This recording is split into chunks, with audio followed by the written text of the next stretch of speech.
Party కోసం పనిచేసే ప్రతి ఒక్కరిని, ప్రతి కుటుంబాన్ని తెలుగుదేశం పార్టీ ఆదుకుంటుందని చెప్పడానికి అనంతపురం జిల్లా కేకే అగ్రహారానికి చెందినటువంటి శ్రీనాథ్ కుటుంబం ఒక ఉదాహరణ.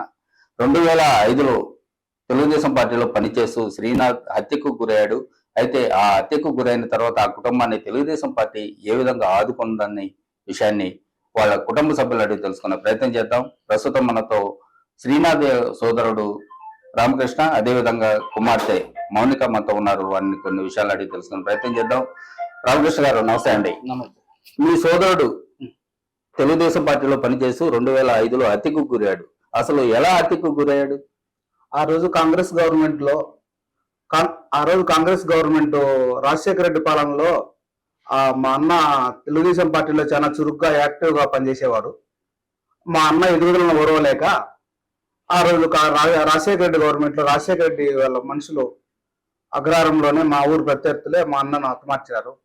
ఆ రోజు మా అన్న హాస్పిటల్ పోయి మా వదినకి ఏదో ఆరోగ్యం సరిగా లేనందువల్ల నార్పల మండల హెడ్ క్వార్టర్ పోయి చూయించుకొని ఇంటికి వస్తుంటే దారిలోనే మధ్యలోనే కాపు కాచి అత్యంత కిరాతకంగా గొడ్డెళ్లతో మా అన్నను నరికి అక్కడికక్కడే చనిపోవడం జరిగింది. ఆ రోజుల్లో తెలుగుదేశం పార్టీ మాకు చాలా సపోర్ట్ ఇచ్చి మా ఊరు ప్రస్తుతం మాజీ మినిస్టర్ కాళ శ్రీనివాసులు గారి సపోర్ట్తో పార్టీ మాకు చాలా అండదండలు ఇచ్చి మా అధినాథ చంద్రబాబు నాయుడు దృష్టికి తీసుకుపోయి ఆయనతో కూడా మాకు ఆర్థిక సహాయం చేయించి మా పిల్లలకు ట్రస్ట్ ద్వారా కూడా బాగా ఎడ్యుకేషన్ కూడా మాకు చదివించి మా కొడుకు కూడా మా ట్రస్ట్ ద్వారా మాకు మంచి సహాయం చేసింది. అది మా పిల్లలు ఈరోజు కూడా మంచి స్థాయిలో చదువుకున్నారు, మంచి జాబ్ చేసుకుంటున్నారు. అదంతా చంద్రబాబు నాయుడు దయ, తెలుగుదేశం పార్టీ అండదండలతోనే ఒక కాళ శ్రీనివాసులు వారు మాకు సపోర్ట్ తోనే మాకు ఈ పార్టీ నుంచి న్యాయం జరిగింది. అయితే ఇది ఒక 2005లో హత్యకు గురయ్యాడు శ్రీనాథ్ గారు. శ్రీనాథ్ హత్యకు గురైన తర్వాత ఆయనకి అసలు ఎంతమంది పిల్లలు వాళ్ళు ఏ వయసులో ఉండేవారు? మా అన్న చనిపోయినప్పుడు 2005లో మా అన్న చనిపోయినాడు. అప్పుడు మా అన్న కూతురు ఇద్దరు హిందూపూర్లో గురుకుల పాఠశాలలో 10th క్లాస్ చదువుకునే వాళ్ళు. 10th క్లాస్ ఆ సంవత్సరం. ఇంకొక వచ్చేసి ఆ అమ్మాయి ఇద్దరు అగ్రహారంలోనే గవర్నమెంట్ స్కూల్లో చదువుకునే వాళ్ళు. మౌనిక, నాగమణి అమ్మాయిలు ఇద్దరు. ఆ రోజు మా అన్నకు 10th క్లాస్ చనిపోయిన తర్వాత మా అన్న 10th క్లాస్ కూతుర్లు ఇద్దరు మమత, మానస ఆర్డిసి ట్రస్ట్ ద్వారా మాకు ఆ పిల్లలకు సాయం చేసినారు. వాళ్ళు ఇంటర్మీడియట్ బీటెక్ వరకు వాళ్ళ ఆ ట్రస్ట్ తో మాకు సాయం చేసింది. తర్వాత రెండో అమ్మాయి, మూడో అమ్మాయి, నాలుగో అమ్మాయి మా నాగమణి, మౌనిక వీళ్ళిద్దరికి 5వ తరగతి నుంచి 6వ తరగతి నుంచి 10th క్లాస్ వరకు, మౌనికాను 6th నుంచి 8th నుంచి ఇంటర్మీడియట్ వరకు ఎన్టీఆర్ ట్రస్ట్ వల్ల మాకు తెలుగుదేశం పార్టీ బాగా సపోర్ట్ ఇచ్చి మా పిల్లలను అటు ఆ ట్రస్ట్ ద్వారా, ఆర్డిటి ట్రస్ట్ ద్వారా పెద్ద పిల్లలను, ఈ చిన్న పిల్లలిద్దరిని ఎన్టీఆర్ మోడల్ స్కూల్లో. ఓకే. అంటే ఒక హత్యకు గురైన తర్వాత మిమ్మల్ని తెలుగుదేశం పార్టీ అనేది ఆదుకోవడం జరిగింది. అయితే ఆ ట్రస్ట్ ద్వారా మౌనిక గాని, నాగమణి గాని ఏ విధంగా చదివారు, ఆ ట్రస్ట్ ఎలాంటి సహాయ సహకారాలు అందించే విషయాన్ని కూడా ప్రస్తుతం మౌనిక అడిగి తెలుసుకునే ప్రయత్నం చేద్దాం. మరి చెప్పండి, అసలు మీరు మీ నాన్న హత్యకు గురైన తర్వాత మిమ్మల్ని చదివించే బాధ్యత తెలుగుదేశం పార్టీ తీసుకునేది.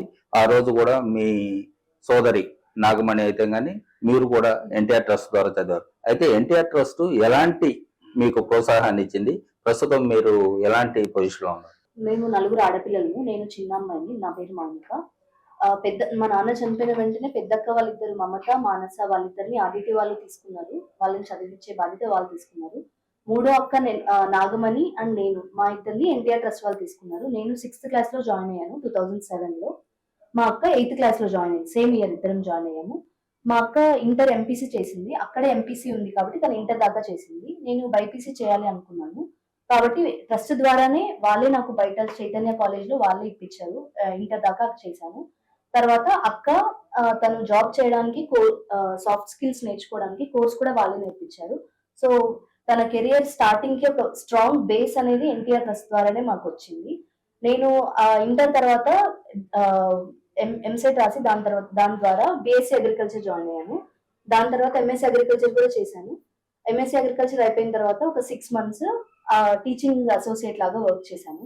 అది టెంపరరీ ఉన్నందువల్ల నేను అది మానేసి గవర్నమెంట్ ఎగ్జామ్స్ కి ప్రస్తుతం ప్రిపేర్ అవుతున్నాను. ఎన్టీఆర్ ట్రస్ట్ లేకపోయినంటే మేము ఇంత స్థాయిలో ఉండేవాళ్ళం అయితే అసలు కాదు. ఈ కాలంలో తండ్రి ఉన్నా కూడా చదవడం అనేది ఎంత కష్టమో మనకందరికీ తెలిసిందే. అలాంటిది ఎన్టీఆర్ ట్రస్ట్ లేకపోయినుంటే మేము ఈ రోజు ఏ పొజిషన్ లో ఉన్నామో ఆ పొజిషన్ లో అయితే అసలు సాధ్యమయ్యేది కాదు. సో మా జీవితాంతం మేము ఎన్టీఆర్ ట్రస్ట్ కి, నారా చంద్రబాబు నాయుడు గారికి, నారా లోకేష్ గారికి, ఇంకా మాకు సపోర్ట్ చేసిన తెలుగుదేశం పార్టీ వాళ్ళందరికీ రుణపడి ఉంటాము. నేను జాబ్ చేసేటప్పుడు ట్రస్ట్ పార్టీకి కానీ ట్రస్ట్ కానీ నా సైడ్ నుంచి ఏమైతే హెల్ప్ చేయగలనో అదంతా చేస్తానని నేను మనవి చేసుకుంటున్నాను. అమ్మ, మీ నాన్న హత్యకు గురైన తర్వాత ఒక తండ్రి లాగా ఎన్టీఆర్ ట్రస్ట్ అనేది మీకు చదివించే బాధ్యత తీసుకుని మీకు ప్రోత్సాహాన్ని ఇచ్చింది. అయితే ప్రస్తుతం మీరు ఉన్నత చదువులు ఎంఎస్సీ అగ్రికల్చర్ చేయడం, అదేవిధంగా మీ సోదరు కూడా సాఫ్ట్వేర్ ఉద్యోగాలు చేస్తున్నారు. అయితే ఈ రోజు పాదయాత్రలో ఉన్నటువంటి లోకేష్ ని కలిసి ఏం చర్చించారు? అసలు ఆయనతో మీ అనుభూతిని ఎలా పంచుకున్నారు?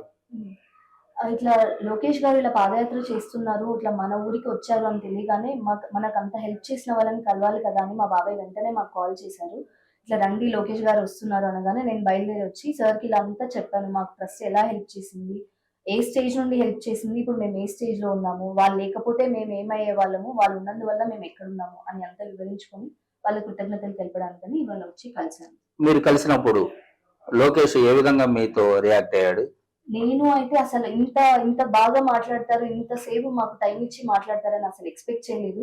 ఏదో అందరితో మాట్లాడినట్టు మాట్లాడతారు అనుకున్నాం, కానీ మా కోసం మాతో కూర్చొని ఏమైందమ్మా చెప్పండి అని, మా నాన్నది అప్పుడు మా చీనా చెట్లు నరికినప్పుడు కానీ, మా నాన్నని చంపినప్పుడు ఉన్న ఫోటో, న్యూస్ పేపర్ క్లిప్పింగ్స్ అని మేము పెట్టుకున్నాము.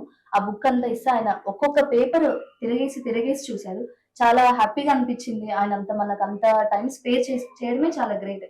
వాళ్ళ ఉండే బిజీ షెడ్యూల్లో చాలా కృతజ్ఞతగా ఫీల్ అయ్యాను.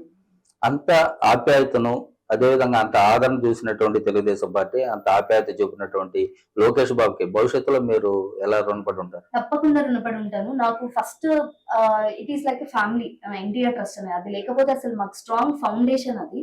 చిన్నప్పటి నుండి నా ఇంగ్లీష్ మీడియం చదవడం కానీ అదంతా ఎన్టీఆర్ స్కూల్లోనే. సో నేను జాబ్ చేసే స్టేజ్ లో ఫస్ట్ నా హెల్ప్ అనేది ఎన్టీఆర్ ట్రస్ట్ కే ఉంటది.